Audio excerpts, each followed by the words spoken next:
For groups like Mormonism, Christian Science, Jehovah's Witness, how are we supposed to equip ourselves to have a conversation with those people who are just as deeply rooted in that belief and that faith in that as we are? You bet. First point. Well, you know, Cliff, if your faith is sincere, that's a good faith. Really? If I sincerely believe in thin ice, when I walk out on that thin ice, I'm going straight through and I'll get very wet and very cold. If I have just a little bit of faith in thick ice, when I walk out on that ice, it'll hold me up. So you see, the issue is not so much how passionate are you? How sincere are you? The real issue is, what is the object of your faith? Who do you believe in? Now, when you read the Gospels, Jesus says, believe in me. And he claims to be God in human form. He claims to bleed and die on a cross for our sin, and that he is the way through death out the other side to eternal life. Now, when I meet someone who's a Mormon, they're usually a very nice person, and if we build a relationship, then I am committed to reading the Book of Mormon, to studying Joseph Smith, to understand Mormonism.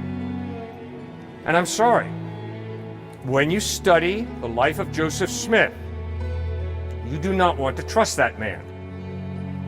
He had and did some very good things, but he also had some major problems. And I can promise you, if Jesus had done what Joseph Smith did, I would not follow Jesus Christ. But you got to study it for yourself. And then, because you love the person, you've studied it, and then you begin to raise questions. The reason that I trust Jesus Christ is, he never sinned once. In John chapter 8, he could look into the faces of his enemies and say, which one of you can prove me guilty of sin? And his enemies were silent. In 1 John we read, John, his best buddy, writes, in him is no sin. So much of this comes down to the credibility of Jesus. Is he credible or is he not? Is he trustworthy or is he not? Same thing with Joseph Smith. Is he credible or is he not? Is he reliable or is he not?